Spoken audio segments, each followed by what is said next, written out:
Haleluya. Saya sungguh bersuka cita pada hari ini kita boleh berkumpul setelah 3 minggu kita tidak kebaktian BIC. Tapi kita boleh ada hari ini, kita boleh berbakti, boleh memuji Tuhan. Semua karena kebaikan Tuhan dalam kehidupan kita, amin. Mari saya mau ajak kita untuk menyanyikan satu pujian. Kita mau selalu ingat kasih-Nya Tuhan dalam kehidupan kita. Kasih-Nya yang tidak pernah berubah dulu, sekarang, dan sampai selama-lamanya. Kasih-Nya selalu menyertai kita semua, amin. Mari naikkan pujianmu di depan Tuhan.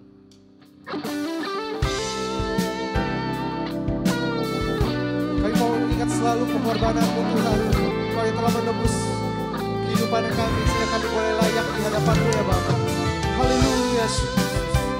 Terima kasih Tuhan. Segala pujian syukur hanya bagi-Mu. Haleluya. Begitu besar kasih-Mu Bapa, Kau berikan anak-Mu yang tunggal. Di saat aku percaya kasih menyelamatkanku, bukan sebagai hakim dunia, tapi bernama yang berkorban. Untuk diriku Kau tebusku, kasih menyelamatkanku. Kan kasih-Nya yang mengubah hidupku, kan kasih-Nya yang selalu ada. Kasih Yesus bagiku. Ingat bilurnya yang menyembuhkan setiap luka. Haleluya. Ingat salibnya yang menebus aku. Kasih Yesus bagiku. Mari saya undang sobat semua boleh bangkit berdiri. Kita mau nyanyikan pujian kita kepada Tuhan. Begitu besar kasih-Mu Tuhan buat setiap kami. Terima kasih Kau telah mengaruniakan anak-Mu yang tunggal untuk menebus setiap kita. Mari nyatakan di hadapan Tuhan. Sungguh besar kasih-Mu ya Bapa. Haleluya. Begitu besar kasih-Mu Bapa, Kau berikan anak-Mu yang tunggal. Di saat aku percaya kasih menyelamatkanku, bukan sebagai hakim dunia, tapi penyelamat yang berkorban.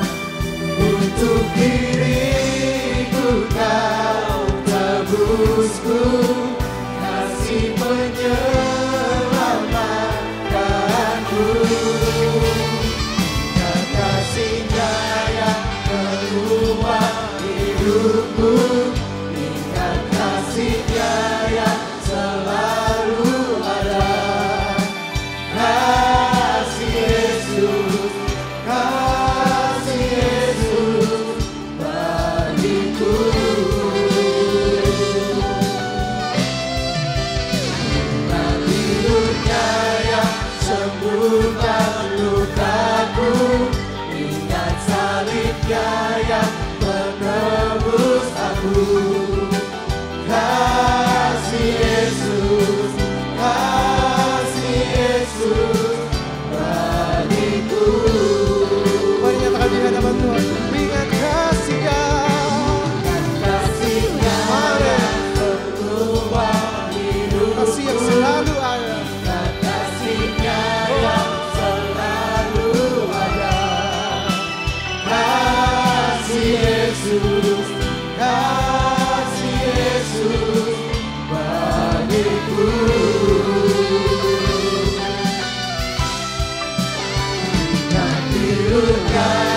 lepaskan dari belenggu dosaku, darahmu sucikanku. Hanya Yesus, hanya Yesus. Mari katakan di hadapan Tuhan. Kasih-Mu bebaskanku, kasih-Mu bebaskanku, lepaskan dari belenggu dosaku, darahmu sucikanku. Hanya Yesus, hanya Yesus. Kita mau katakan kasih-Nya Tuhan. Ingat kasih-Nya yang mengubah hidupku, ingat kasih-Nya yang selalu ada. Kasih Yesus, kasih Yesus, hidupku.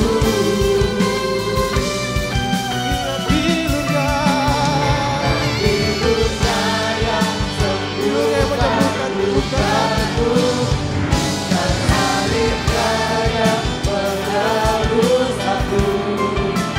Kasih Yesus, Mari nyatakan kasih Tuhan. kasih Yesus, kasih Yesus, kasih Yesus, kasih Yesus, bagiku. Haleluya Yesus. Kasih-Nya yang selalu ada. Kasih-Nya yang tak pernah berubah. Kasih-Nya yang selalu menyertai kehidupan kita. Anak-anak yang percaya kepada Tuhan. Mari naikkan syukur kepada Tuhan. Sebab Engkau baik Tuhan. Haleluya.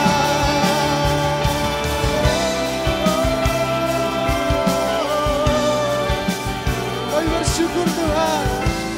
Buat kasih-Mu yang selalu menyertai kami. Kasih-Mu yang menebus dosa yang kami. Kasih-Mu yang selalu menyertai kami. Haleluya Yesus. Kami menyerahkan tangan kami, kami mau nyatakan kebesaran-Mu. Haleluya. Kami bersyukur Tuhan. Terima kasih Yesus. Haleluya. Terima kasih.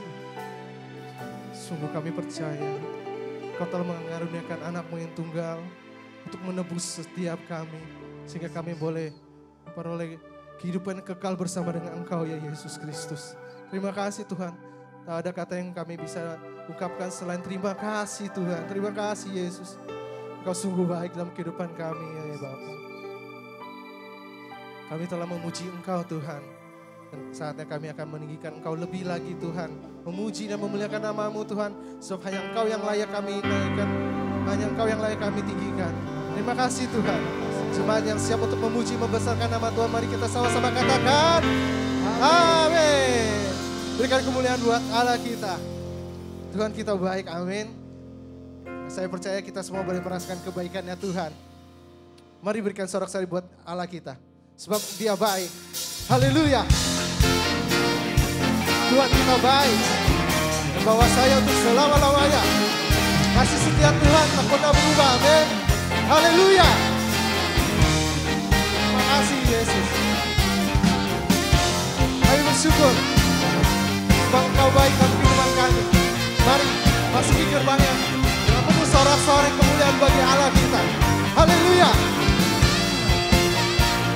Mari sekali katakan. Memasuki gerbangnya Tuhan dengan hati yang bersyukur, ku bersorak memuji Tuhan. Biarlah sukacitaku setia baik, Dia sungguh baik, kasih setianya untuk selamanya. Sebab Dia baik, Dia sungguh baik, kasih setianya berkah. Sebab Dia baik, Dia sungguh baik, kasih setianya untuk selamanya. Sebab Dia baik, Dia sungguh baik,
Mari angkat suaramu, kita puji Tuhan Yesus. Amin. Aku bilang Yesus, oh, sebab Dia baik, Dia sungguh baik, kasih setianya untuk selamanya. Sebab Dia baik, Dia sungguh baik, kasih setianya kekal. Oh, sebab Dia baik, Dia sungguh baik, kasih setianya untuk selamanya. Sebab Dia baik, Dia sungguh baik, kasih setianya kekal. Kasihnya, Kasih setianya kekal, kasih setianya kekal selamanya. haleluya. Allah kita baik, kasihnya tak pernah berubah. Kita berikan suara-suara yang terbaik buat Allah kita. Haleluya.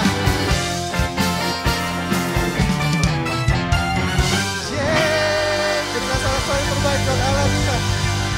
Sebab Dia baik, amin. Haleluya. Teman-teman semua, saya persilakan untuk duduk. Hari ini kita boleh merasakan kebaikan Tuhan. Kita boleh diberkati oleh kesaksian dari teman kita. Untuk itu saya persilakan untuk Desi boleh maju ke depan. Beri tepuk tangan buat Allah kita. Shalom. Oke.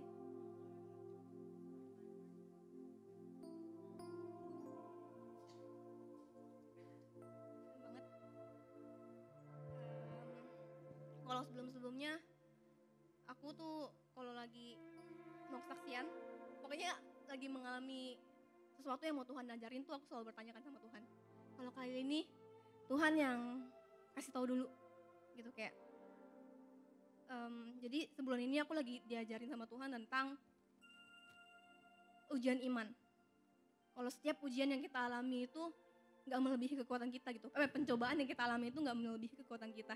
Dan itu Tuhan reminder di bulan ini gitu, di awal bulan, dan itu terus di reminder gitu. Jadi kalau di kantor biasanya aku suka denger lagu-lagu dunia, lagu Taylor Swift, lagu BTS gitu.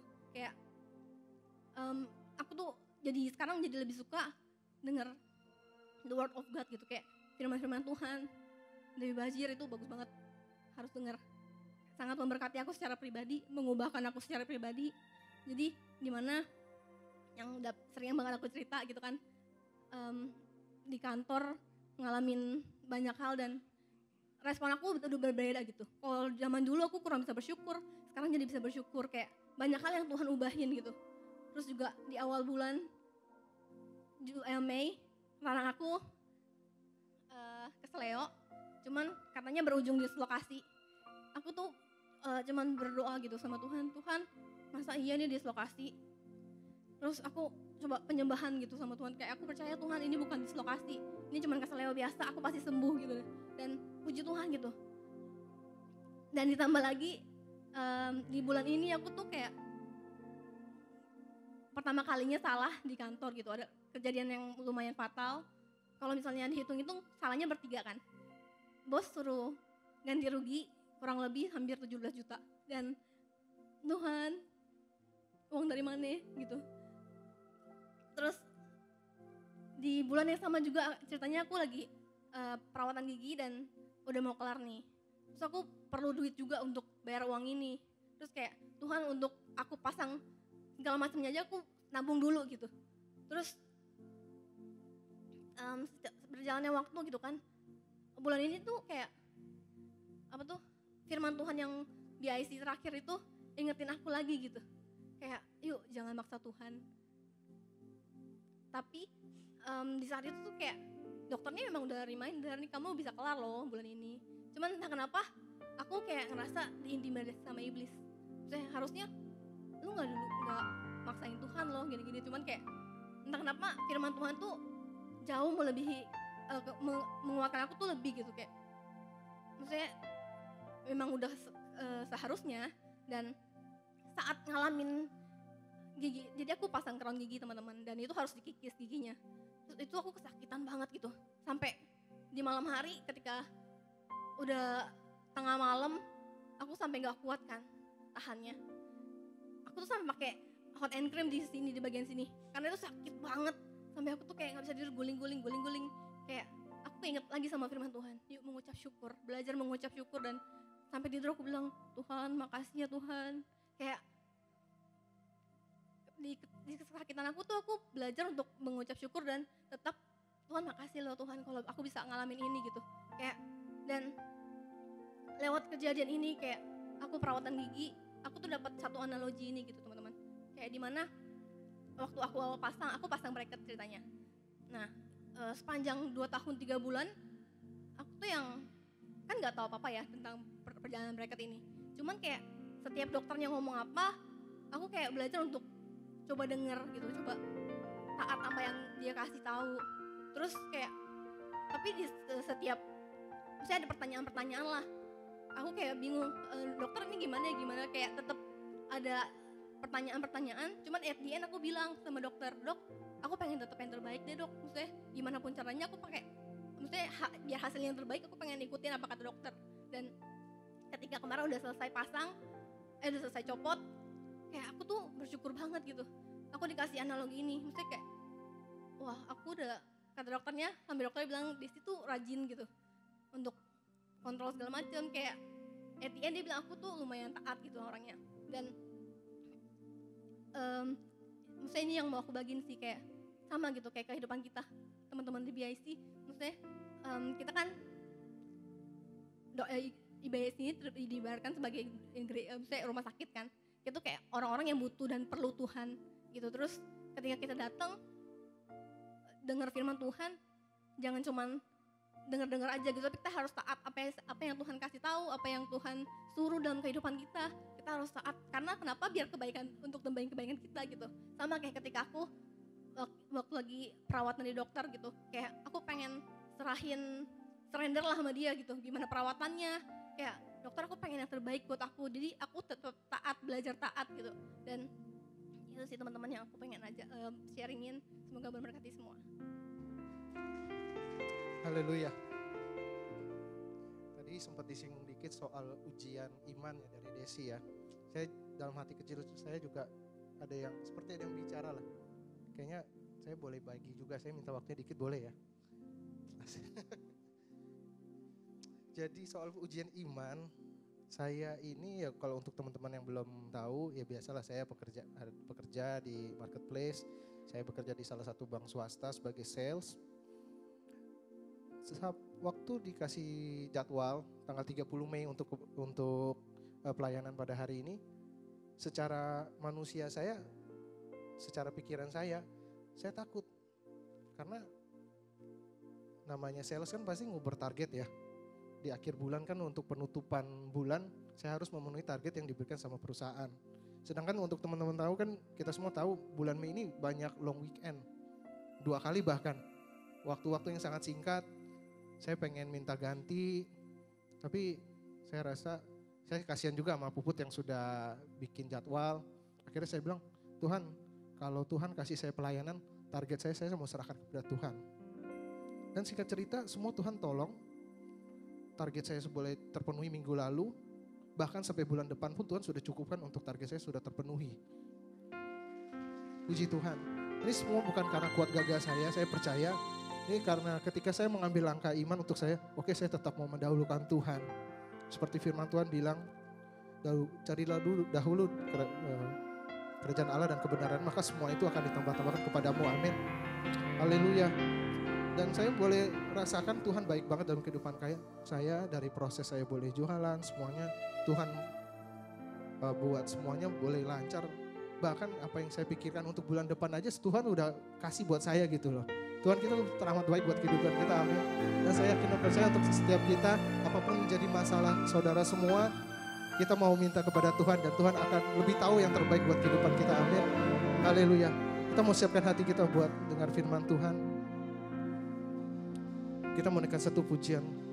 Hati kami mau rindu menyembah-Mu Tuhan. Biarlah ini menjadi kerinduan yang berasal dari hati kami. Kami memberikan yang terbaik buat Allah kita. Kami mau sembah Allah yang hidup. Allah yang ada di dalam kehidupan kita. Mari nyatakan di hadapan Tuhan.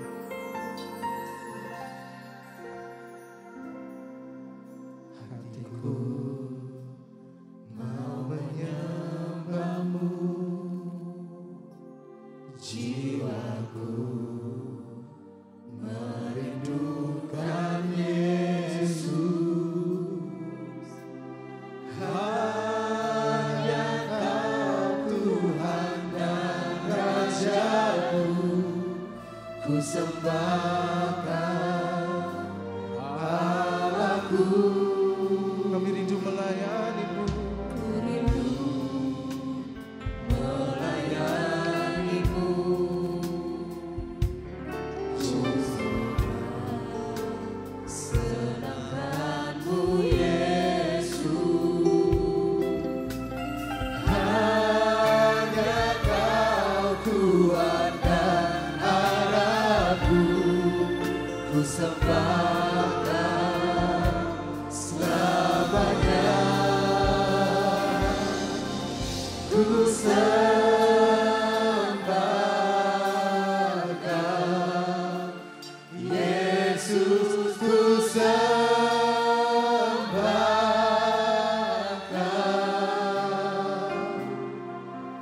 Senang hatiku dan kekuatanku, ku rindu menyembah-Mu Yesus.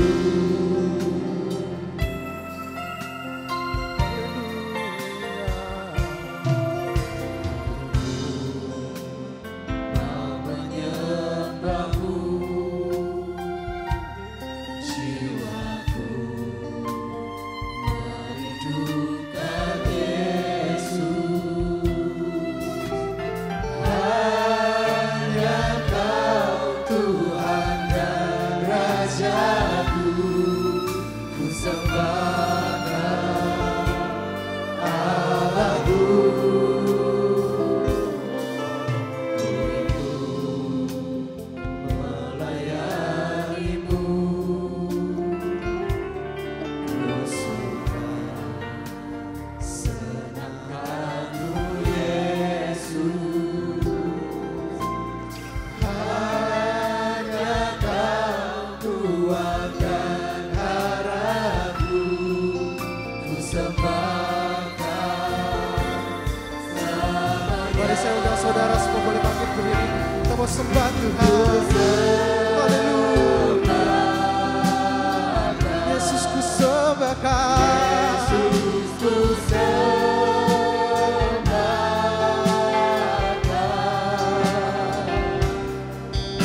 segenap hatiku dan kekuatanku, ku rindu menyembah-Mu Yesus.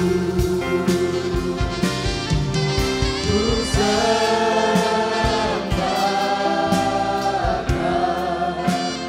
Yesus, ku sembahkan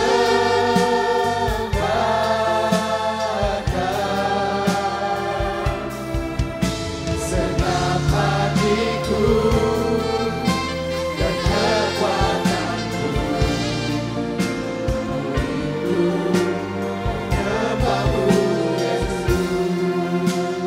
Saya percaya Roh Kudus-Mu hadir.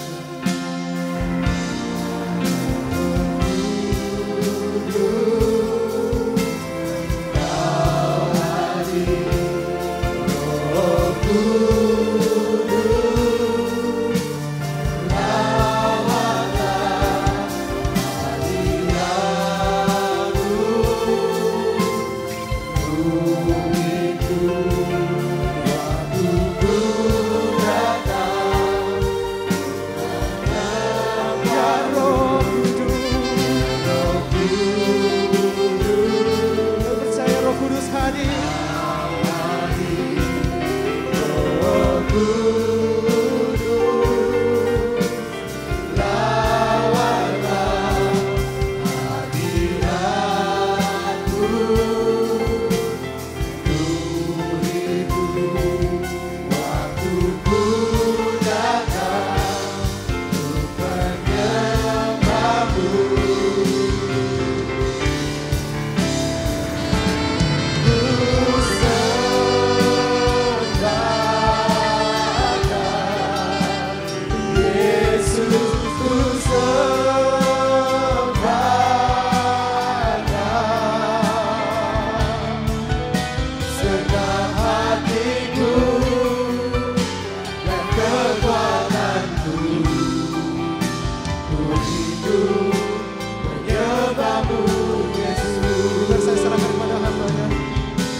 Ku sembahkan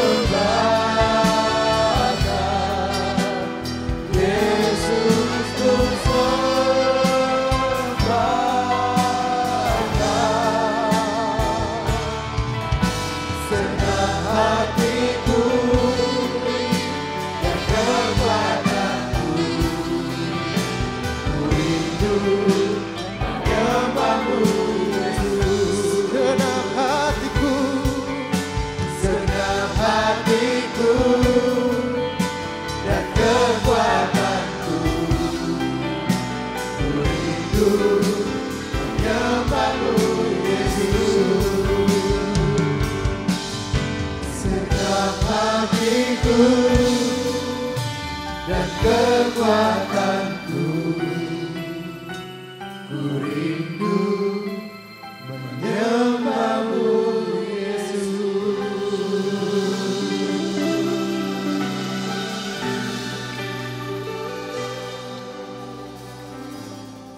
Kami bersyukur malam hari ini, kami tahu Allah yang hidup, Allah yang berjalan dalam setiap perjalanan kehidupan kami, memimpin setiap langkah dalam hidup kami.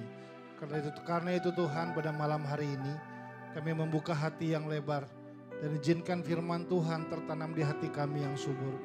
Firman yang hidup, firman yang memulihkan, firman yang membawa perubahan dalam kehidupan kami, firman yang tajam seperti pedang bermata dua, yang masuk sampai ke dalam kehidupan kami dan mengeluarkan semua potensi-potensi ilahi dalam kehidupan kami. Dan kami akan mengetahui kebenaran yang akan memerdekakan setiap kehidupan kami. Dan di atasnya kami hidup, kami janji Tuhan dipermuliakan sampai selama-lamanya. Kami bersyukur Tuhan Yesus Kristus, kami alaskan doa ini semua dalam nama-Mu. Dalam nama Tuhan Yesus Kristus kami berdoa dan mengucap syukur. Bersama-sama kita berkata, amin. Silakan duduk semua saudara.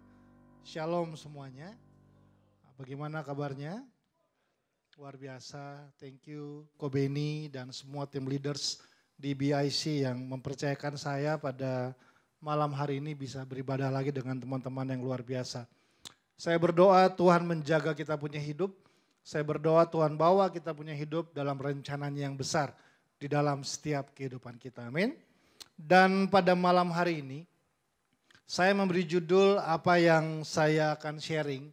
Sebenarnya nggak janjian sama kedua teman kita yang bersaksi. Saya beri judul namanya adalah The Journey of Faith atau perjalanan iman yang Tuhan bawa dalam setiap kita punya hidup. Kita akan baca dulu beberapa ayat dari kitab Matius pasalnya yang ke-14 ayat 22 sampai 33. Teman-teman dengarkan baik-baik, saya akan membacakannya. Demikianlah firman Tuhan. Sesudah itu Yesus segera memerintahkan murid-muridnya naik ke perahu dan mendahuluinya ke seberang. Sementara itu ia menyuruh orang banyak pulang. Dan setelah orang banyak itu disuruhnya pulang, Yesus naik ke atas bukit untuk berdoa seorang diri. Ketika hari sudah malam, ia sendirian di situ. Perahu murid-muridnya sudah beberapa mil jauhnya dari pantai dan diombang-ambingkan gelombang karena angin sakal. Kira-kira jam 3 malam datanglah Yesus kepada mereka berjalan di atas air. Ketika murid-muridnya melihat dia berjalan di atas air, mereka terkejut dan berseru, "Itu hantu," dan lalu berteriak-teriak karena takut. Tetapi segera Yesus berkata kepada mereka, "Tenanglah, aku ini, jangan takut." Lalu Petrus berseru dan menjawab dia, "Tuhan, apabila engkau itu, suruhlah aku datang kepadamu berjalan di atas air." Kata Yesus, "Datanglah." Maka Petrus turun dari perahu dan berjalan di atas air mendapatkan Yesus. Tetapi ketika dirasanya tiupan angin, takutlah ia dan mulai tenggelam, lalu berteriak, "Tuhan, tolonglah aku." Segera Yesus mengulurkan tangannya, memegang dia dan berkata, "Hai orang yang kurang percaya, mengapa engkau bimbang?" Lalu mereka naik ke perahu dan angin pun redalah. Dan orang-orang yang ada di perahu menyembah dia, katanya, "Sesungguhnya engkau anak Allah." Nah saudara, ada sebuah pepatah yang mengatakan bahwa life is a journey gitu ya. Hidup ini adalah sebuah perjalanan yang sedang kita lewati. Dan tentu setiap orang pasti punya perjalanannya masing-masing. Setiap kita ada dalam sebuah perjalanan yang Tuhan telah tetapkan dalam kehidupan kita masing-masing. Tapi setidaknya saya menemukan ada dua perjalanan penting yang perlu terjadi dalam setiap kita punya hidup. Perjalanan pertama adalah tentu perjalanan di mana Anda dan saya diizinkan Tuhan lahir di muka bumi ini. Percayalah Bapak Ibu dan teman-teman dan saudara semuanya, saya yang sebesar ini dulu pernah cuma sekitar 45 cm dengan beratnya sekitar 2,9 kilogram. Jadi kira-kira ya berarti umur saya ketahuan gak apa-apa ya. Kira-kira 45 tahun yang lalu, Tuhan mengizinkan saya memulai perjalanan kehidupan saya. Dan sejak hari itu, hukum ruang dan hukum waktu berlaku dalam kehidupan saya. 1 detik, 5 menit, 10 menit, 2 tahun, 30 tahun, 42 tahun, 44 tahun, 45 tahun, dan masih berjalan terus sampai hari ini. Itulah perjalanan penting pertama yang perlu terjadi dalam kita punya hidup. Tetapi selain perjalanan yang pertama, perlu juga ada perjalanan kedua yang sangat penting yang perlu terbangun dalam kita punya hidup, yaitu perjalanan waktu kita dilahirkan kembali dalam kita punya kehidupan. Di saat kita akhirnya mengambil sebuah keputusan bahwa hidup kita bukan cuma tentang apa yang kita mau lagi, tapi kita memutuskan tanpa dipaksa memberikan diri kita kepada pribadi yang bernama Yesus sebagai Tuhan, dan Alkitab bilang sebagai kurios. Kurios itu artinya the supreme master, penguasa tunggal dalam kita punya hidup. Kira-kira tahun 1999, berarti itu 25 tahun yang lalu, saya memutuskan memberi diri saya untuk dilahirkan kembali. Saudara, kalau naik mobil nggak mungkin ada setirnya 2, setirnya cuma 1. Jadi kira-kira 25 tahun yang lalu, saya memutuskan pensiun dini sebagai supir dalam hidup saya. Dan saya menyerahkan kendali kehidupan saya kepada pribadi yang bernama Yesus. Dan sejak hari itu saya bukan lagi menjadi pengendali kehidupan saya. Bukan lagi tentang apa yang saya mau, tapi tentang apa yang Tuhan mau dalam hidup saya. Bukan lagi tentang kemana saya mau pergi, tapi tentang kemana Tuhan mau bawa saya pergi dalam kehidupan saya. Dan itu sedang berjalan terus sampai hari ini. Di saat kita firman Tuhan bilang menjadi ciptaan yang baru. Dan disitulah perjalanan kita dimulai lagi dalam kita punya hidup. Nah, kita baru baca sebuah firman di mana firman Tuhan berkata, murid-murid juga sedang dalam sebuah perjalanan. Teman-teman ingat baik-baik tadi di firman Tuhan yang kita baca, mereka berkata bahwa perjalanan murid-murid ini bukan atas inisiatif mereka sendiri, benar? Alkitab bilang lalu Yesus memerintahkan. Jadi perjalanan murid-murid ini itu atas perintah Yesus.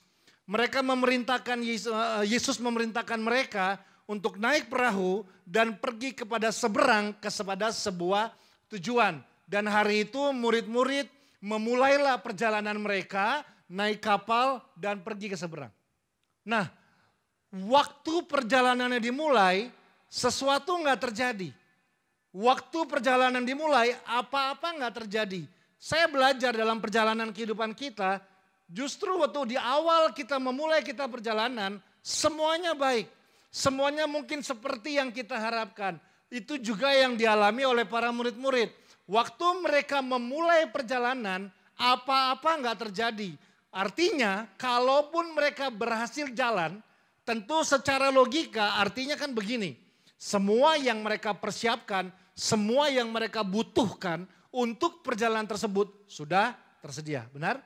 Kalau mungkin persiapannya belum matang dan apa yang dibutuhkan dalam perjalanan belum tersedia, belum tentu mereka memulai perjalanannya. Logikanya seperti itu. Tapi karena mereka sudah memulai perjalanan, artinya semua yang mereka butuhkan untuk perjalanan tersebut sudah tersedia. Dan waktu mereka memulai perjalanannya, sesuatu nggak terjadi, apa-apa nggak terjadi. Apa-apa justru terjadi di tengah-tengah perjalanan. Firman Tuhan bilang bahwa perahu itu sudah beberapa mil jauhnya. Artinya perahu itu sudah berjalan di tengah-tengah. Nah, kadang dalam hidup sesuatu terjadi itu bukan di awal perjalanan kita. Tapi kadang dalam hidup sesuatu terjadi di tengah-tengah perjalanan kita. Dan hari itu di tengah-tengah perjalanan murid-muridnya, mereka mengalami sesuatu yang saya percaya mereka nggak harapkan, mereka nggak mau, dan mereka minta untuk mereka alami dalam perjalanan mereka. Benar? Tidak ada orang yang mau merancangkan kegagalan dalam hidupnya. Itu yang saya kenal dan itu yang saya tahu. Saya nggak pernah ketemu orang yang bilang begini, Pak, gini Pak, ini rencana saya, hari ini saya mulai bisnis Pak.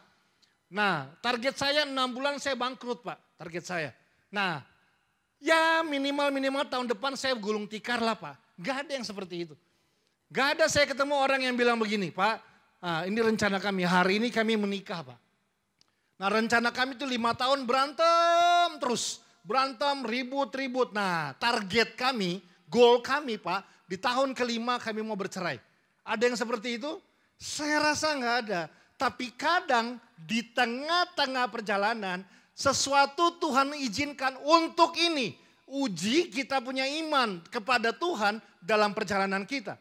Firman Tuhan bilang tiba-tiba datanglah angin sakal yang membuat air bergelombang. Dan Alkitab bilang yang membuat kapal tersebut hampir tenggelam. Masih ingat apa itu angin sakal saudara? Ya saya ajak kita belajar kembali lagi ya. Pelajaran di SD dulu ya. Kalau makanya ya salah sendiri kalau bolos dulu nggak tahu ya gitu ya. Angin sakal adalah, saya nggak ajak kita belajar lagi malam ini. Tapi angin sakal itu bicara tentang angin yang bergerak dari segala arah yang berlawanan. Yang memang bisa berakibat fatal pada sebuah kapal. Oke, tapi ketika saya merenungkan ayat ini teman-teman semuanya. Ini menurut saya. Menurut saya angin sakal tidak bisa membuat kapal tenggelam. Saya ulang ya. Angin sakal itu nggak bisa membuat kapal tenggelam. Tetapi angin sakal bisa membuat gelombang air yang besar. Nah, gelombang air yang besar itulah yang bisa membuat kapal tenggelam.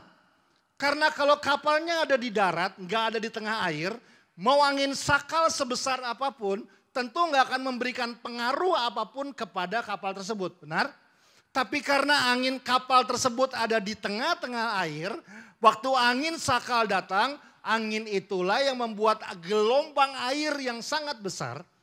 Yang akibatnya gelombang air yang besar itulah yang dapat membuat kapal menjadi tenggelam.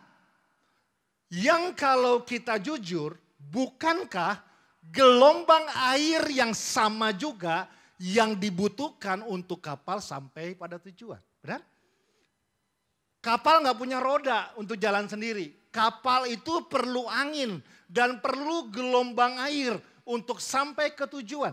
Apalagi zaman dulu belum ada yang namanya kapal motor. Semuanya hanya berbentuk kapal layar. Jadi ternyata ketika kapal tersebut membutuhkan gelombang air untuk sampai pada tujuan, ternyata gelombang air yang sama juga bisa membuat kapal menjadi karam dan tenggelam. Sehingga saya sampai pada sebuah kesimpulan, saya tulis seperti ini teman-teman semuanya. Kadang dalam hidup, hal yang dapat membawa kita sampai kepada tujuan, justru kadang hal yang sama juga yang dapat membawa hidup kita mengalami kegagalan. Saya ulang pelan-pelan. Kadang dalam kehidupan kita, hal yang dapat membawa kita sampai pada tujuan, kadang hal yang sama juga yang dapat membawa kita mengalami kegagalan dalam hidup. Sejujurnya cukup lama saya merenungkan kalimat ini. Kira-kira hal apakah yang sebenarnya dapat membawa kita sampai pada tujuan, tapi ternyata tiba-tiba hal yang sama juga dapat membawa kita mengalami yang namanya kegagalan dalam hidup. Sampai saya pada sebuah kata ini, saya sebut namanya adalah motivasi. Saya belajar teman-teman, waktu motivasi berubah, arah berubah. Waktu motivasi berubah, tujuan bisa berubah. Dua orang bisa melakukan hal yang sama, tapi dengan motivasi yang berbeda, arahnya akan beda, hasilnya akan beda, tujuannya akan beda. Dua-duanya bisa sama-sama membangun sebuah bisnis, tapi yang satu mungkin untuk memperkaya diri sendiri, untuk meraup apa yang dia bisa dapat, fokus cuma tentang apa yang dia bisa peroleh. Atau juga ada orang lain yang membangun sebuah bisnis, tapi dia punya pemikiran begini, kalau Tuhan percayakan saya sebuah bisnis, saya akan pakai ini untuk melayani Tuhan, memberkati Tuhan, menolong orang-orang lain, memberkati orang-orang lain, menjadi berkat buat orang lain. Dua-duanya bisa melakukan hal yang sama, tapi motivasinya berbeda, tujuannya bisa berbeda. Benar? Kita bisa sama-sama melayani di tempat ini. Bisa ada orang yang sama-sama melayani, tapi dengan motivasi yang berbeda. Setuju apa setuju? Bahkan kenapa kita nggak bisa nilai ini? Karena yang namanya motivasi siapa yang paling tahu? Tuhan dan diri kita sendiri. Kita bisa melayani di sini karena wah Tuhan telah tebus saya. Tuhan ambil dari tempat sampah, saya dulu pernah gagal, hidup saya hancur, saya nggak punya masa depan, saya kehilangan arah dalam hidup. Tapi Tuhan selamatkan saya, Dia berikan saya harapan yang baru, Dia berikan saya masa depan yang baru. Karena semua yang Tuhan telah beri dalam hidup saya putuskan mau mengembalikan semuanya. Saya mau melayani Tuhan sebagai tanda terima kasih saya, sebagai bentuk saya mau melayani dan menghargai atas semua yang Tuhan telah buat dalam kehidupan saya. Karena itulah saya mau melayani Tuhan. Atau bisa juga kita memutuskan saya mau melayani Tuhan karena amplop persembahan yang besar. Dan saya mohon maaf, ini saya udah pernah bilang di sini. Ini nggak ada hubungannya sama kerohanian seseorang, teman-teman semuanya. Kalau nggak kita nggak akan dengar kabar pendeta curi uang gereja, pendeta selingkuh, pendeta buat hal yang nggak masuk akal dalam kehidupan ini. Saya juga pendeta. Tapi saya belajar dalam hidup. Ada orang bilang begini, Pak, yang namanya kan pendeta juga manusia, Pak. Lah masa saya Casper, saudara, gitu ya.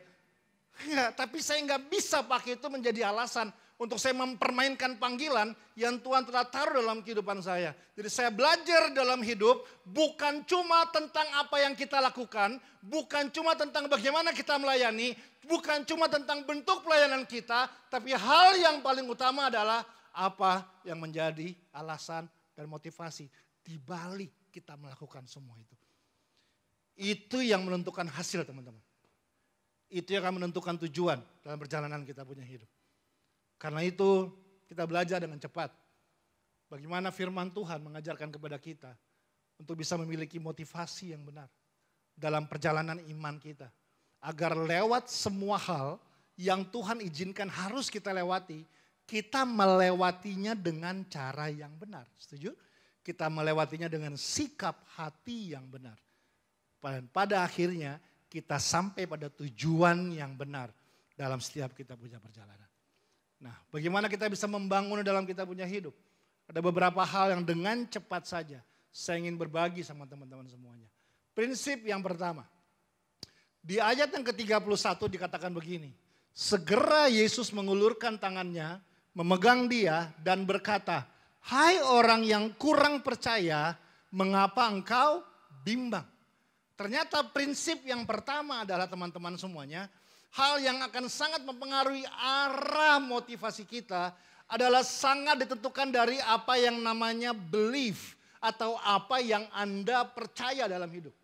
Itu prinsip penting.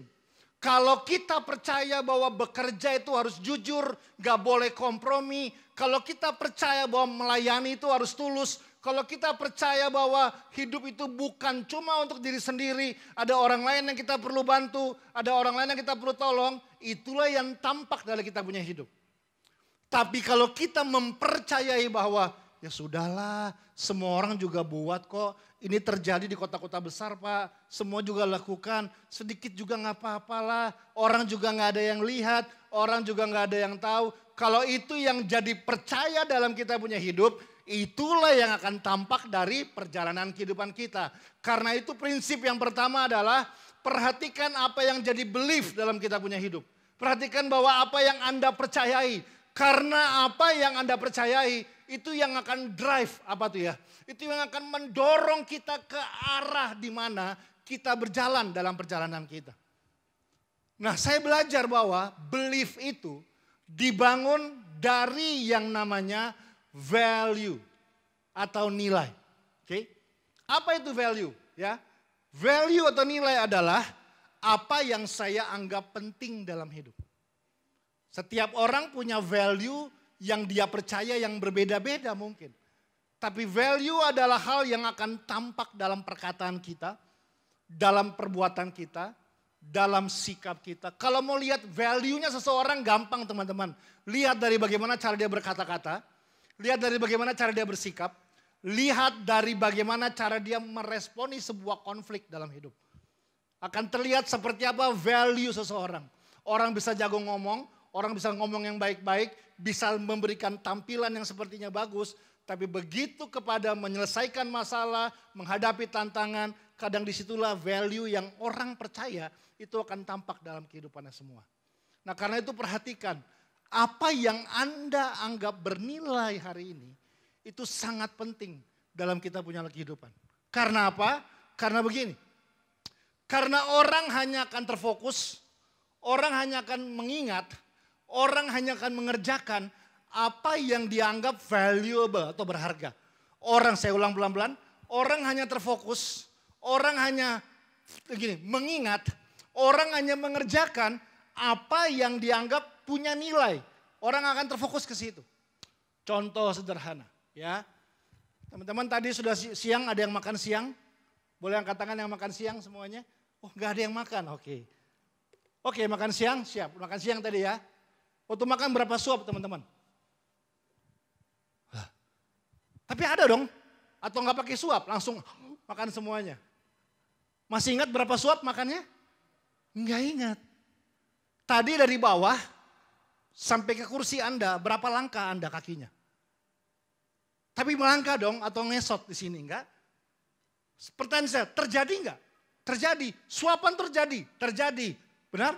Langkah terjadi enggak? Terjadi. Kenapa kita nggak ingat? Simple, nggak ada nilainya.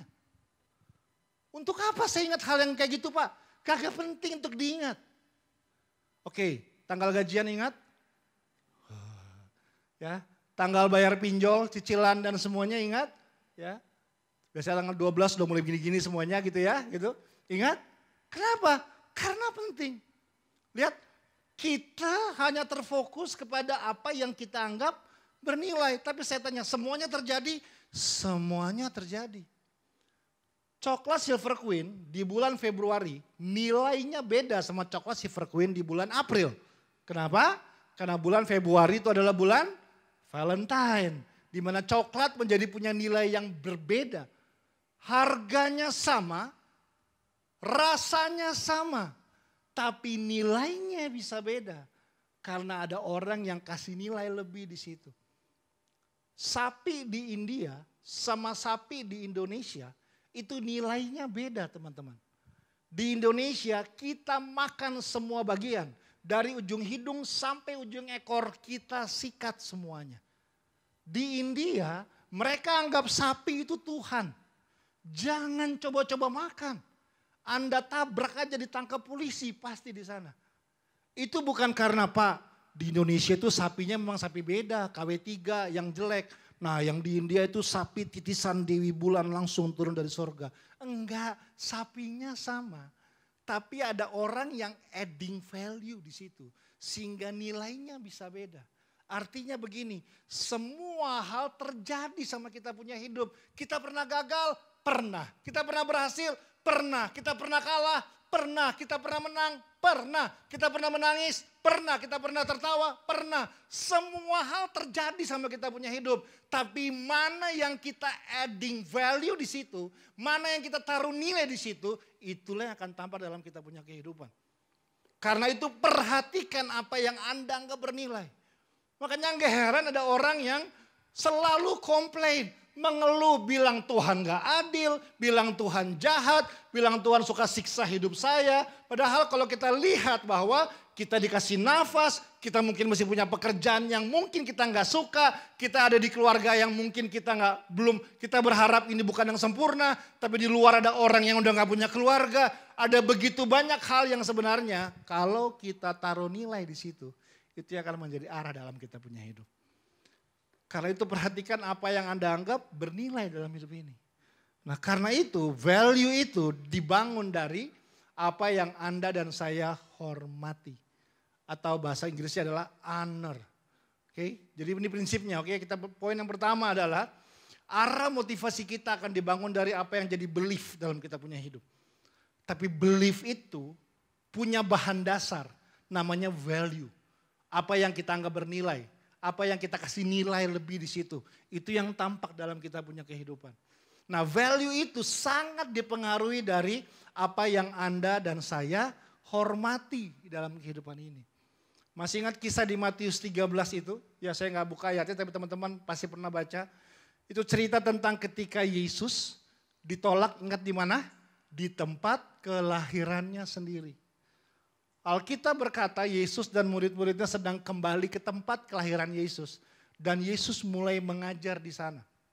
Dan firman Tuhan bilang, nanti Anda boleh baca ya, dikatakan begini. Ketika Yesus mulai mengajar, itu orang-orang takjub dan terheran-heran sama Yesus. Mereka bilang ini orang siapa ya? Tetapi kalau kalian baca sampai habis, tiba-tiba pada akhirnya dikatakan orang-orang yang sama tiba-tiba lari meninggalkan Yesus. Lalu setelah mereka meninggalkan Yesus, Yesus bilang begini, seorang nabi memang tidak dihormati di tempat asalnya sendiri. Kata itu muncul, tidak dihormati. Nah bahkan di bagian akhirnya, ini kata bilang begini, lalu Yesus terheran-heran, kenapa? Alkitab bilang, karena di situ mujizat jarang terjadi. Jadi ternyata di tempat di mana Yesus tidak dihormati, mujizat jarang terjadi. Sebelumnya Yesus buat mujizat supranatural. Kasih makan 5.000 orang, bangkitkan Lazarus yang mati, sembuhkan orang yang sakit, lepaskan orang yang terikat. Tapi ketika sampai pada tempat di mana dia tidak dihormati, dikatakan mujizat jarang terjadi di sana. Nah ternyata kata Yesus tidak dihormati. Itu berasal dari bahasa Inggrisnya bilang without honor. Tanpa hormat. Dari bahasa aslinya kata without honor. Ternyata waktu dikatakan Yesus tidak dihormati di sana. Itu bukan mereka memaki-maki Yesus. Bukan mereka meludahi Yesus. Bukan mereka berteriak-teriak sama Yesus.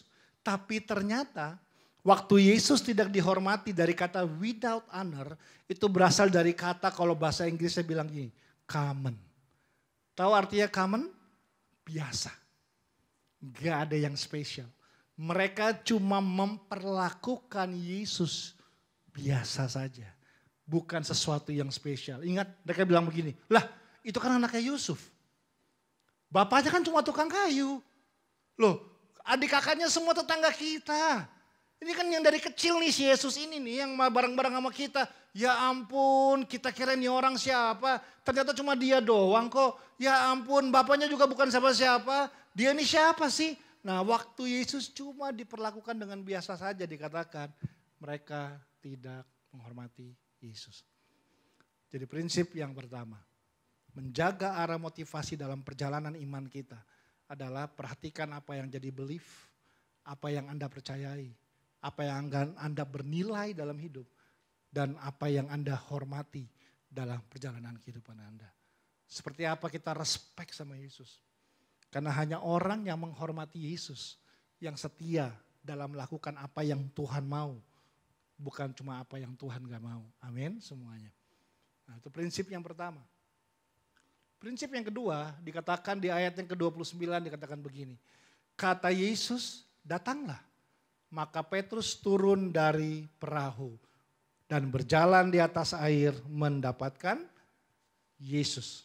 Nah hal yang kedua yang perlu terbangun dalam kita punya hidup. Belief itu sangat mempengaruhi sama apa yang saya sebut namanya adalah decision. Atau keputusan.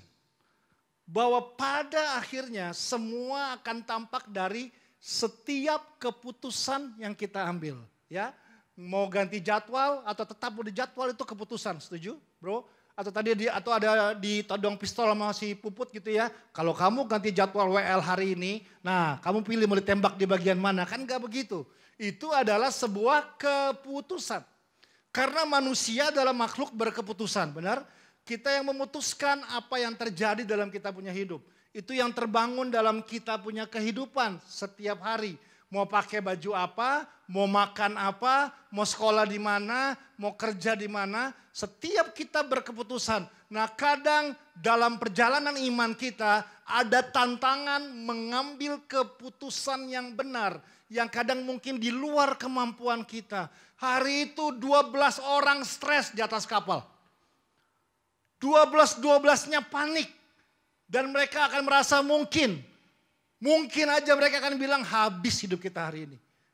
Tapi dari 12 orang itu, 11 orang mengeluh, 11 orang komplain, 11 orang mungkin bertanya gini, mana nih Yesus nih? kok nggak datang-datang ke sini? Mana nih, kan dia yang bawa kita ke sini, malah kita jadi seperti ini. Mereka mengeluh dengan keadaannya, tapi ada satu orang namanya Petrus, waktu dia lihat Yesus, dia nggak punya kerinduan lain, dia cuma bilang begini, Yesus, kalau itu engkau, suruh aku berjalan ke sana.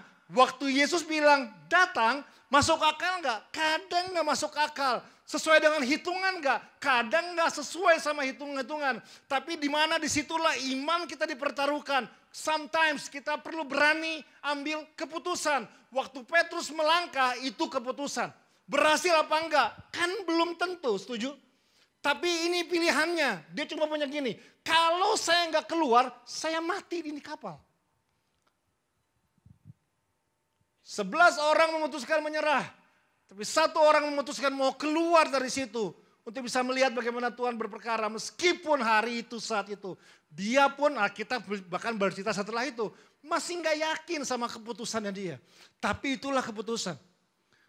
Karena kalau kondisinya gak lagi kritis. Mungkin beda. Waktu Petrus naik jalan mungkin murid-murid yang lain bakal bilang, wah Petrus, keren Petrus. Salto Petrus, lompat ke kiri Petrus, lompat ke kanan Petrus. Petrus. Itu suasananya gak begitu. Pilihannya sederhana. Kalau gak keluar, selesai dia punya hidup. Dan dia harus berani ambil sebuah keputusan. Dengan resiko. Bertanggung jawab dari semua keputusannya. Petrus juga bisa kok menyalahkan Yesus. Mungkin waktu Yesus panggil, datanglah, dia bisa ngambek, ngapain lah. Kalau kayak gini caranya Tuhan dari awal, Tuhan gak bilang kok kita harus jadi seperti ini yang kita alamin. Tapi itu dia namanya decision. Nah ini prinsip penting dalam keputusan teman-teman. Ambillah keputusan yang benar. Dan bertanggung jawablah atas setiap keputusan yang kita ambil dalam hidup. Saya ulang pelan-pelan. Ambillah keputusan yang benar dalam hidup. Dan bertanggung jawablah atas setiap keputusan yang kita ambil dalam kita punya hidup. Yang namanya keputusan selalu ada yang namanya konsekuensi dalam apa yang kita putuskan. Tapi orang yang dewasa adalah orang yang bertanggung jawab atas setiap keputusan yang dia ambil dalam perjalanan kehidupannya. Waktu orang gagal bertanggung jawab atas setiap keputusan yang dia ambil dalam hidupnya, dia akan cenderung menyalahkan orang lain. Dia akan cenderung menyalahkan keadaan. Sampai dia akan cenderung menyalahkan Tuhan. Atas apa yang terjadi dalam kehidupannya. Dan membuat dia gagal mendapat pembelajaran penting dari setiap perjalanan yang dia ambil. Itu namanya ingat apa? Playing victim. Orang yang gak bertanggung jawab atas setiap keputusan. Dia akan salahkan semua yang lain kecuali dirinya sendiri. Kalau saya seperti ini Pak, dulu karena orang tua saya gak pernah ajarin saya. Ini salah mereka. Ini salah pemimpin saya yang cuma mau memanfaatkan saya aja. Memeras semua gara-gara dia. Kalau saya seperti ini karena di kantor saya gak disukai. Karena bos saya itu selalu cari kesalahan saya. Semua salah bos saya, semua salah orang tua saya, salah koko saya, salah cici saya, salah mama saya, salah pemimpin saya, salah Tuhan. Kita salahkan semua yang lain, tapi kita gagal memenuhi pembelajaran yang penting atas setiap keputusan yang kita ambil. Karena itu ini prinsip penting, berhentilah bermain menjadi korban dalam hidup teman-teman. Berhentilah berasa bahwa kamu adalah orang yang paling tersiksa, kamu adalah orang yang paling gak dihargai. Kita belajar sama-sama. Hari ini yang paling penting adalah kita bertanggung jawab atas setiap keputusan yang kita ambil dalam kita punya hidup. Itu yang perlu terbangun dalam kita punya hidup. Ya makanya banyak anak-anak muda bilang, Kak saya ini anak broken home Kak. Kenapa? Karena saya fatherless. Saya gak pernah dikasih sayang, mendapat kasih sayang orang tua. Saya gak pernah dididik, saya gak pernah diperhatikan. Mungkin memang benar itu jadi alasan. Dulu saya berpikir bahwa itu adalah alasan yang benar. Sampai saya ketemu istri saya. Istri saya namanya Melisa. Mungkin next time saya bisa bawa ke sini. Istri saya besar di keluarga yang sangat hancur teman-teman. Dari kecil kedua orang tuanya sudah bercerai. Papanya dulu pecandu narkoba kelas berat. Mamanya itu tunarungu. Gak bisa mendengar. Tuli. Dari kecil pemandangannya adalah dia lihat orang tuanya berantem dari kecil. Hancur-hancuran. Istri saya dulu waktu masih kecil, waktu papanya marahin, bukan dimarahin, disundut rokok sama papanya. Jadi papanya pakai narkoba, mabok, pulang, ribut. Dan ketika dia masih muda, saya masih sangat kecil, kedua orang tuanya bercerai. Dan dia harus hidup dengan single mother mamanya yang sangat terbatas. Tapi dari dia kecil, sampai malam hari ini, kecintaannya sama Yesus gak pernah pudar sama sekali. Dia gak pernah sentuh satu batang rokok. Dia gak pernah minum satu gelas bir. Dia gak pernah melakukan semua kenakalan-kenakalan. Dia punya 1000 alasan untuk bilang saya layak lakukan semuanya. Tapi dia satu pun dari kecil dia gak lakukan semuanya. Tapi kalau suaminya ya Allah ya Robi, aduh hancurnya minta ampun dulu. Tapi itu membuat saya belajar. Ada nih kok ceritanya. Anak yang sebenarnya broken home. Tapi gak menjadikan kondisinya menjadi alasan untuk dia bisa melakukan dan menyalahkan semuanya yang lain. Puji Tuhan keluarganya pulih, memang sendiri-sendiri sekarang tapi sudah berubah semuanya. Dekat lagi sama papanya, dekat lagi sama mamanya. Tapi dalam proses itu bukan proses yang mudah teman-teman. Tapi setiap keputusan yang dia ambil saya hargai sampai hari ini. Dia jaga benar-benar dia punya hidup. Meskipun dia bisa punya 1000 alasan untuk bilang, saya layak melakukan semua itu. Jadi berarti urusannya bukan masalah orang tua kita. Urusannya bukan masalah pemimpin kita sebenarnya. Urusannya bukan masalah suami kita. Urusannya adalah masalah setiap pribadi belajar mengambil tanggung jawab atas setiap keputusan yang dia ambil dalam perjalanan kehidupannya. Satu kali ada seorang ibu konseling sama saya. Dan dia datang bercerita, Pak, suami saya pakai narkoba, Pak. Sudah 17 tahun. Saya coba tenangin tapi gak kena punchline-nya. Saya bilang, wah 17 tahun, lamaan dia daripada saya Bu. Saya bilang gitu ya. Tapi dia diem aja. Wah ya udah maaf Bu, saya bercanda, saya bilang gitu. Dia cerita semuanya. Perusahaan yang mereka punya hampir bangkrut. Tabungan semakin menipis. Anak-anak gak keurus sama sekali. Orang datang tagih hutang dan semuanya. Dan di tengah-tengah keputusasaannya, istrinya itu memutuskan ketemu dengan saya dan meminta nasihat dari saya. Dan memang pelayanan saya sama adik saya Yeri memang di area yang seperti ini. Tapi hari itu, entah kenapa saya digerakkan Tuhan untuk menjawab dengan cara yang berbeda. Biasanya kalau seperti itu ini jawaban saya sangat teknis. Oke Ibu, ini Ibu mesti lakukan. Pertama, tabungan Ibu selamatkan. Kedua, perusahaan Ibu ambil alih. Ini nomor telepon polisi, anak-anak diminggirkan dulu, diasingkan dulu. Ibu buat ini, biasanya saya seperti itu. Ibu buat A, Ibu buat B, Ibu buat C, Ibu lakukan ini semua. Karena saya biasanya seperti itu. Tapi entah kenapa hari itu jawaban saya berbeda. Ini jawaban saya. Oke Bu, menurut saya Bu, Ibu harus berdoa buat suami Ibu. Dia kayak gak suka sama jawaban saya. Hah Pak, cuma doa doang Pak. Saya ini udah jauh-jauh ketemu Bapak loh. Terus jawabannya cuma doa doang. Tuh kan kesannya kayak doa itu kayak gak ada bobotnya teman-teman ya. Lah Ibu mau saya suruh ngapain? Mandi kembang 7 rupa, ambil ayam hitam, ayam putih lari naik gunung turun gunung gitu kan. Iya Bu, menurut saya Ibu harus berdoa buat suami Ibu. Dia masih gak serak, masih gak setuju. Tapi akhirnya dia bilang, ya udah oke lah Pak. Ya sudahlah, ya sudah. Kami berpisah di situ dan kami gak ketemu lagi. Sampai beberapa bulan kemudian, gak sengaja kami ketemuan dalam sebuah pesta pernikahan. Jadi ternyata kami menghadiri pesta pernikahan yang sama. Dari jauh dia lihat saya, dia langsung teriak, Pak! Dia lari ke saya, lari gitu ke saya, dia teriak, Pak, gitu ya. Saya aja udah lupa siapa dia. Jadi waktu dia lari ke saya nih di otak saya, gue ada utang gak ya? Ada cicilan gak ya? Kan gak lucu di tengah pesta bayar hutang lu sekarang, kan gak lucu banget gitu kan. Saya bingung ini orang siapa gitu ya. Dia lari ke saya, tapi waktu mendekat tiba-tiba saya ingat, ini ibu yang waktu itu. Begitu sampai di depan saya, gak ada basa-basi, langsung dimaki-maki saya. Pak, saya mau marah sama Bapak, saya mau komplain. Kenapa Bu? Bapak bohong sama saya. Kenapa Bu?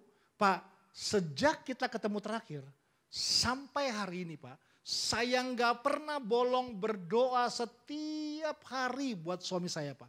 Tapi nggak ada yang berubah Pak. masih pakai narkoba, hidupnya masih hancur, berantakan semuanya. Bapak bohong sama saya. Saya diam sebentar, terus saya jawab, enggak Bu, perubahan besar terjadi Bu. Saya bilang gitu, enggak Pak, enggak ada yang berubah. Semuanya masih sama, masih hancur semuanya. Saya enggak mau kalah. Enggak Bu, ada perubahan besar terjadi kok Bos. Dia marah lagi, mana Pak? Oke, buktikan sama saya Pak. Perubahan apa? Enggak ada yang berubah, semuanya hancur seperti ini. Saya bilang ada yang berubah Bu. Apa yang berubah? Ini jawab saya, ini yang berubah Bu. Ibu jadi berdoa setiap hari sekarang. Tiba-tiba dia terdiam. Puji Tuhan gak ada hak sepatu terlempar ke saya hari itu. Baru saya jelaskan pelan-pelan. Bu, mungkin proses ini bukan tentang Tuhan memproses suami ibu. Tapi mungkin tentang Tuhan memproses hidupnya ibu. Nah kan kita suka begitu ya. Paling suka buang bola semuanya. Tapi Pak dia yang selingkuh Pak. Dia yang nipu saya tapi dia. Tenangkan diri kita. Bertanggung jawab dan hadapi. Tapi saya yang ditipu, saya yang difitnah, saya yang disakiti. Tenangkan kita punya diri. Dan bertanggung jawablah atas setiap keputusan yang kita ambil dari kita punya hidup. Saya nggak pernah bilang ini mudah. Tapi saya belajar tentang sebuah kedewasaan. Yaitu apa? Bertanggung jawab atas setiap keputusan yang kita bangun, yang kita lakukan dalam hidup. Berhenti menyalahkan yang lain. Meskipun sepertinya kayak mereka yang salah menurut kita. Tapi saya belajar, Tuhan gak pernah curang sama kita. Amin. Berhentilah menyalahkan semuanya. Makanya saya tulis begini ya. Stop playing God and stop blaming God. Berhenti bermain menjadi Tuhan.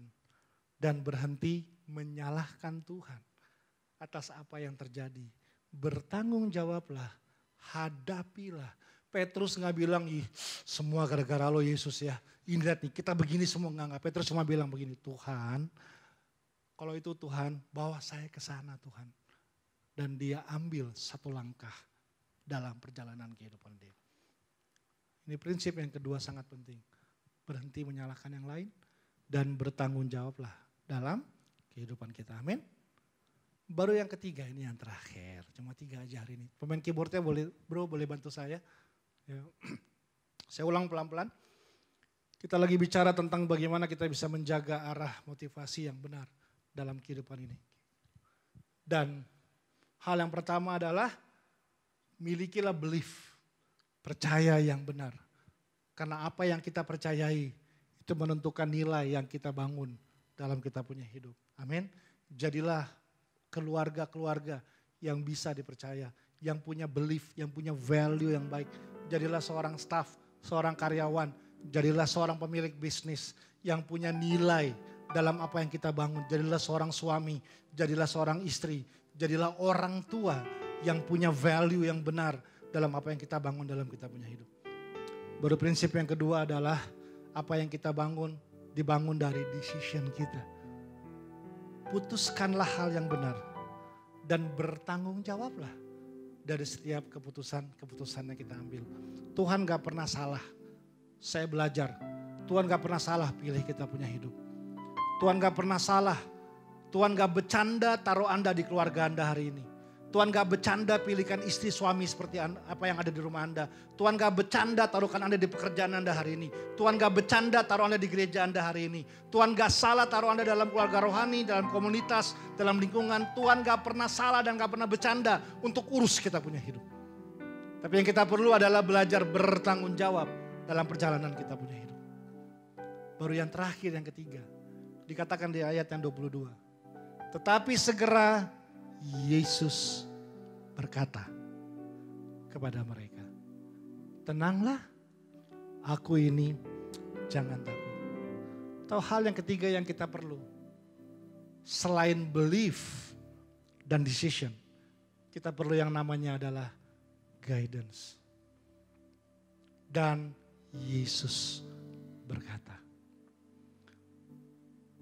Pertanyaan yang saya ajak kita bahas malam, renungkan malam hari ini. Masih adakah kata itu dalam hidup kita hari ini? Dan Yesus berkata, masihkah Dia menuntun perjalanan kita hari ini? Masihkah kita memberikan ruang dalam pelayanan, dalam pekerjaan, dalam bangun rumah tangga untuk bilang, Tuhan pimpin dan tuntun perjalananku di tempat di mana Tuhan mau. Karena kadang saya belajar, saudara. Kadang saking terlalu profesionalnya kita udah melayani, kita kehilangan hal ini. Kadang orang bisa punya apa saja, tapi kehilangan tuntunan dalam hidup. Itu yang buat makanya ada orang yang bisa kesepian di tengah keramaian yang besar. Itu yang buat kenapa ada orang yang punya segala-galanya tapi merasa nggak punya apa-apa dalam hidup ini. Itu yang buat orang merasa bahwa dia bukan siapa-siapa. Karena waktu kita nggak dengar lagi suaranya dia, yang kita dengar cuma suara kita sendiri. Dan saya harus ngomong, suara kita sendiri terbatas, teman-teman. Saya belajar kadang kita kehilangan suara ini. Kadang kita seperti tersasar dan gak tahu lagi di mana saya ini Tuhan. Mungkin yang kita perlu adalah izinkan kembali lagi dengar suaranya. Dan izinkan dia tuntun lagi kita punya hidup. Izinkan kita mulai bicara lagi sama dia setiap hari. Karena dia juga mau bicara sama kita setiap hari. Izinkan kita beri hidup kita sama dia. Karena dia mau merubah seluruh kita punya hidup. Izinkan untuk dia berjalan lagi bersama-sama dengan kita. Musa bilang begini, Tuhan jangan suruh aku jalan. Kalau bukan Tuhan yang suruh aku jalan. Pertanyaan saya, Musa gak tahu cara berjalan kah? Musa gak tahu cara memimpin bangsa ini kah? Teman-teman, Musa dari muda dididik dengan didikan raja. Politik, strategik, ekonomi, dia belajar semuanya. Dia punya knowledge, dia punya experience, dia punya skill. Itulah Musa dari muda, dia disekolahkan, dia dididik dengan bukan ibarat bahasa kita ya, bukan didikan yang kaleng-kaleng teman-teman. Tapi pada akhirnya Musa bilang gini, kalau saya mau jalan bukan karena pemahaman saya, bukan karena pengetahuan saya, bukan karena pengalaman saya, bukan karena skill yang saya punya. Tapi Musa bilang gini, Tuhan kalau bukan Tuhan yang suruh, saya gak mau jalan ke depan sana. Saya berdoa kita beri kita punya hidup sungguh-sungguh. Untuk izinkan dia tuntun kehidupan kita. Pimpin langkah dalam hidup kita. Berjalan dalam jalan yang Tuhan telah lewati. Jangan marah dan jangan komplain ketika Tuhan taruh Anda di sebuah titik hari ini. Karena itu bukan akhir perjalanan kita teman-teman. Itu adalah perjalanan yang Tuhan izinkan kita lewatin. Yang saya percaya dia mau kita belajar sesuatu di situ. Dia mau kita lewatin sebagai seorang pemenang dan menyelesaikan semuanya. Berdirilah dan hadapilah. Karena waktu Tuhan menyertai kita punya hidup. Saya berani bilang gak ada yang gak bisa kita lewatin teman-teman. Tapi penyertaan Tuhan bukan berarti kita gak jadi lewatin semuanya. Benar? Alkitab bilang Tuhan menyertai Yusuf. Jelas. Tapi waktu Tuhan menyertai Yusuf, dia tetap masuk penjara. Dia tetap jadi budak. Dia tetap lewatin semuanya itu. Jadi pernyataan Tuhan sama Yusuf gak membuat dia gak jadi. Padahal dia dapat janji jadi pemimpin yang besar. Tapi perjalanan Yusuf gak selesai di situ. Alkitab bilang Tuhan menyertai Daud. Tapi penyertaan Tuhan atas Daud gak membuat dia gak jadi hadapi Goliat. Setuju? Waktu dia hadapi Goliat, dia bilang, kamu datang dengan tombak dan lembing. Tapi saya datang dalam nama Tuhan semesta alam. Dia lagi bilang gini, yang menyertai saya bukan yang di tangan saya. Tapi yang menyertai saya yang hidup dalam hidup saya. Tapi itu gak membuat dia gak jadi hadapi Goliat. Goliat dalam hidup kita jangan ditengking teman-teman semua.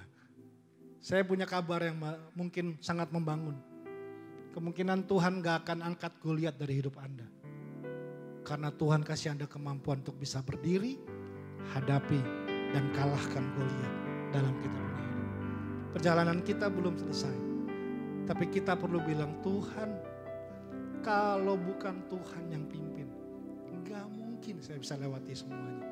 Pandemi kemarin Tuhan, kami lolos Tuhan semua di sini.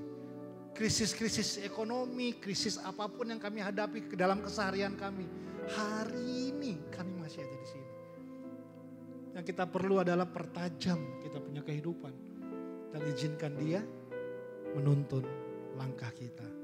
Dan Yesus berkata dalam kesan kita. Amin semuanya. Yuk tutup mata sebentar. Saya ajak kita merenung sebentar 2-3 menit teman-teman. Biasakanlah sebelum selesai jangan terburu-buru setelah dengar firman Tuhan. Ambil waktu 2-3 menit untuk merenungkan apa yang Anda dengar hari ini. Saya gak akan ganggu. Mungkin ada teguran. Mungkin ada konfirmasi. Mungkin ada pengingat.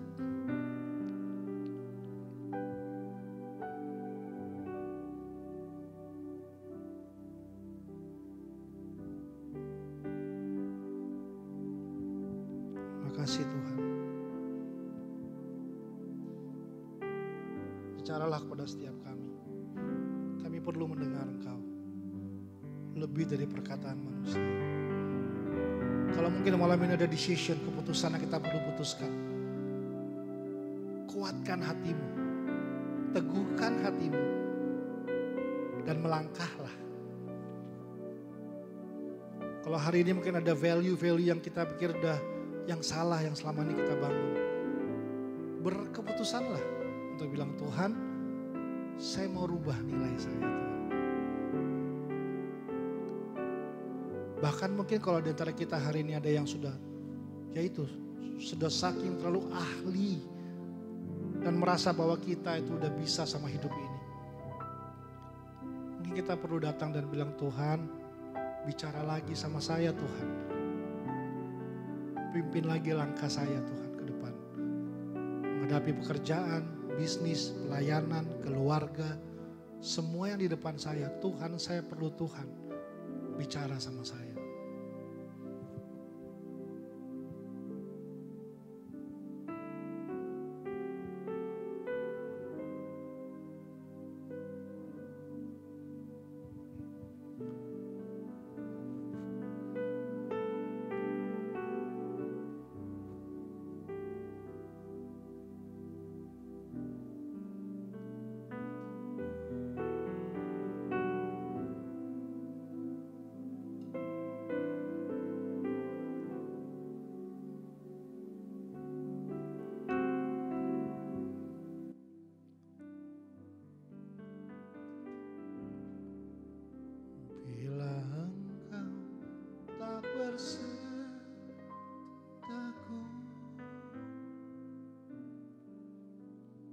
Ku tak mau berjalan, ku perlu Tuhan, pimpin langkahku dengan kasih karunia-Mu.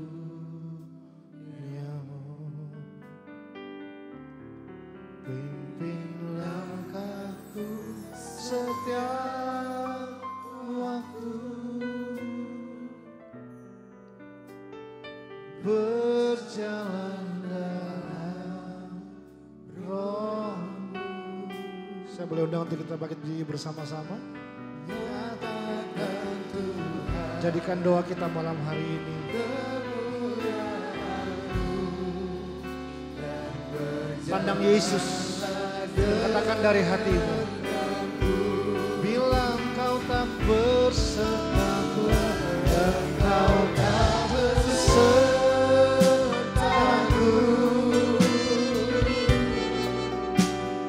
ku tak mau berjalan,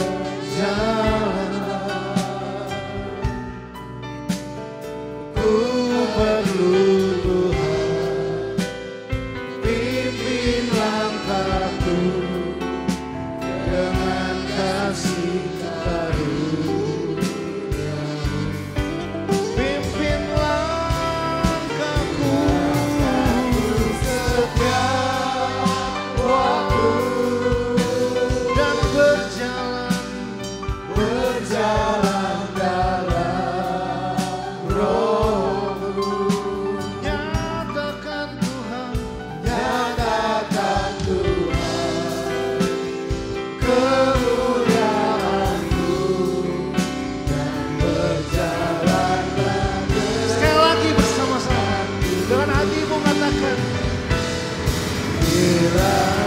Kau tak bersamaku, Ku tak mau berjalan,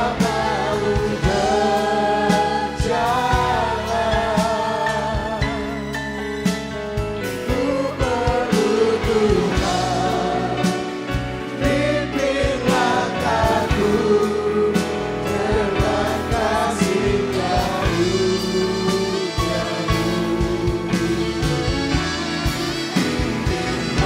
Aku setiap waktu berjalan dalam rohmu,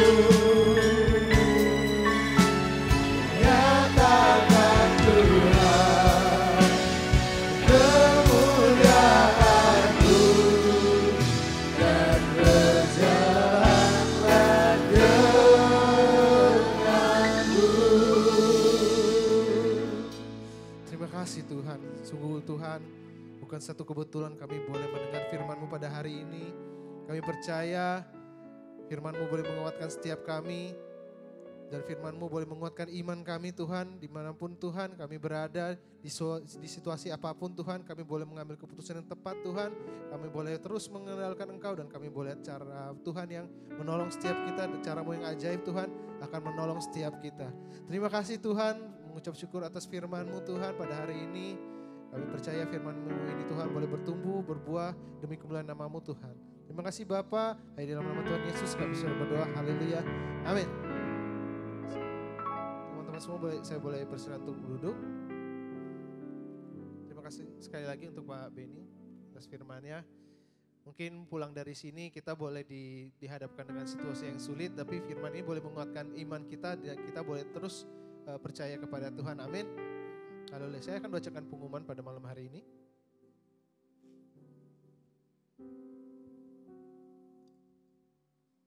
Pengumuman 30 Mei 2024.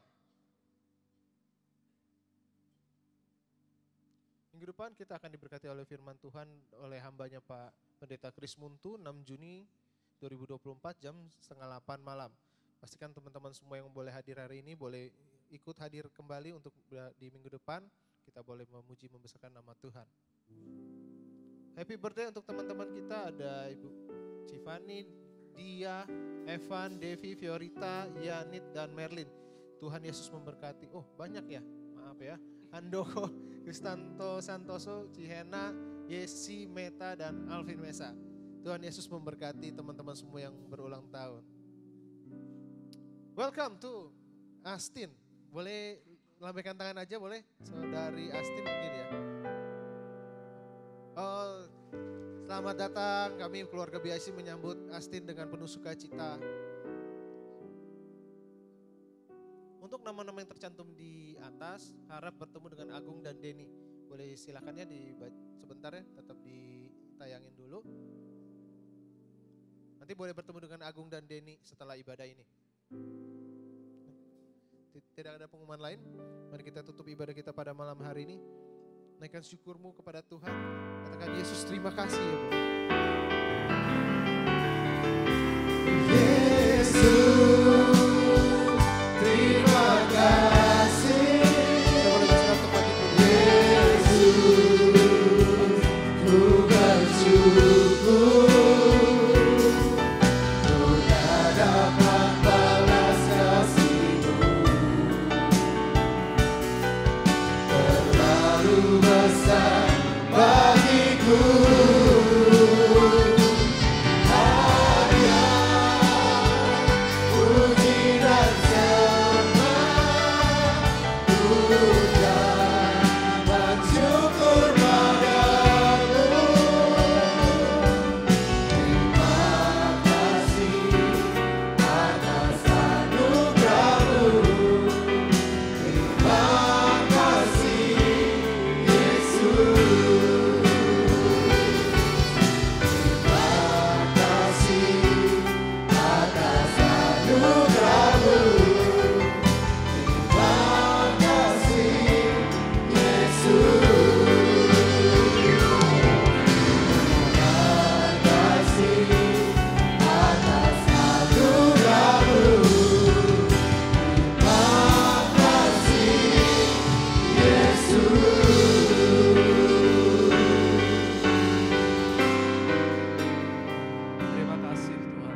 Terima kasih untuk kebaikan-Mu. Terima kasih untuk ibadah pada malam hari ini. Kau boleh kumpulkan kami kembali Tuhan di tempat ini untuk mendengarkan kesaksian yang boleh menguatkan kami, untuk boleh mendengar firman-Mu yang begitu indah pada malam hari ini Tuhan. Kami sangat diberkati Tuhan. Terima kasih Tuhan. Kami mengucap syukur dalam ibadah ini kami boleh menerima guidance daripada-Mu Tuhan. Ajar kami untuk boleh terus rindu Tuhan, untuk terus melibatkan Engkau di dalam kehidupan kami Tuhan. Seperti pujian yang sudah dinaikkan Tuhan, rasanya kami tidak berani untuk melangkah kalau Engkau tidak ada bersama-sama dengan kami Tuhan.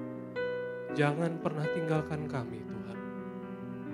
Biarlah iman percaya kami boleh dibangkitkan kembali pada malam hari ini melalui firman-Mu Tuhan. Tidak pernah Tuhan membiarkan kami sendiri. Kau selalu ada bersama dengan kami. Dan kami percaya, kami berjalan menuju kemenangan yang Tuhan telah siapkan di dalam kehidupan kami. Terima kasih Tuhan, terima kasih. Terima kasih buat ibadah ini. Terima kasih untuk teman-teman yang mengambil pelayanan di tempat ini. Terima kasih untuk Bapak Gembala. Kami berdoa untuk Bapak dan Ibu Gembala kami Tuhan. Kiranya senantiasa Engkau berikan damai sukacita di dalam kehidupan mereka. Biarlah kesetiaannya dalam melayani-Mu itu boleh menjadi teladan dan boleh terimpartasi kepada seluruh jemaat di tempat ini Tuhan. Kami berdoa kiranya Engkau terus berikan kesehatan kepada Gembala dan Ibu Gembala kami Tuhan. Kami berdoa juga untuk Wakil Gembala kami, Kosemi Tuhan. Kiranya kami percaya Tuhan, Tuhan akan memakai luar biasa Wakil Gembala kami. Kau berikan, singkapkan rencana-rencana-Mu dan hikmat dan bijaksana selalu melimpah di dalam kehidupannya. Untuk membawa gereja ini, untuk membawa jemaat-jemaat ini untuk lebih dekat lagi kepada Engkau Tuhan. Terima kasih Tuhan, berdoa untuk pemimpin kami Tuhan, Komeni dan Cijeni. Biarlah Engkau sertai mereka di dalam keluarganya, di dalam pelayanannya, di dalam usaha pekerjaannya, apapun yang mereka kerjakan Tuhan, berkatilah mereka Tuhan. Karena kami percaya itu akan mereka persembahkan untuk kemuliaan nama-Mu saja Tuhan. Terima kasih Tuhan, terima kasih. Kami berdoa untuk persembahan yang jemaat-Mu bawakan Tuhan. Biarlah ini menjadi salah satu tanda ucapan syukur dan terima kasih mereka kepada Engkau Tuhan. Dan Engkau melihat pemberian mereka berasal dari dalam hati yang tulus Tuhan.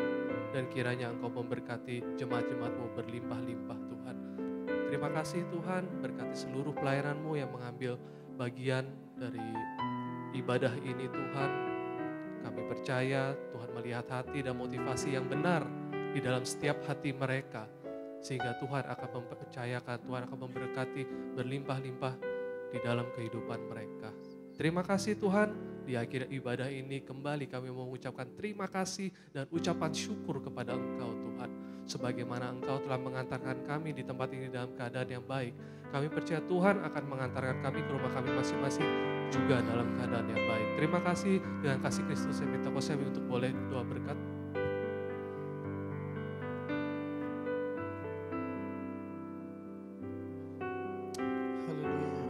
Bapa kami dalam surga, kami datang kepadamu Bapa, mengucapkan syukur dan terima kasih atas kebaikan-Mu di mana Engkau telah memimpin ibadah BSI pada hari ini. Dari awal sampai akhir yang Engkau telah memimpin. Bapa, terima kasih juga Bapa atas kebaikan-Mu di mana Engkau juga telah mengirimkan Astin, jiwa yang baru Bapa. Kiranya Engkau saja yang memimpin Astin ya Bapa. Dalam mata pencariannya, dalam kehidupannya Engkau yang berkati. Bapak terima kasih juga Bapak atas berkat-Mu buat rekan-rekan kami yang berulang tahun. Engkau yang memberkati mereka semua. Dalam setiap usahanya, mata pencariannya. Atau masih yang pelajar, mahasiswa, Engkau juga yang berkati ya Bapak. Kami yakin dan percaya Bapak, Engkau yang telah memberkati mereka semua. Rekan-rekan BSI, tiba saatnya kita akan berpisah satu dengan yang lain. Mari kita mengangkat tangan. Rekan-rekan BSI terimalah berkat dari Allah Bapa, Allah Anak, Allah Roh Kudus, yaitu Tuhan Yesus Kristus. Berkat badani dan berkat rohani Tuhan telah curahkan buat kita semua. Terima kasih Bapa atas semua berkat-Mu. Kami terima hanya di dalam nama Tuhan Yesus Kristus. Engkau juru selamat kami yang hidup. Haleluya. Amin. Selamat malam, Tuhan Yesus memberkati.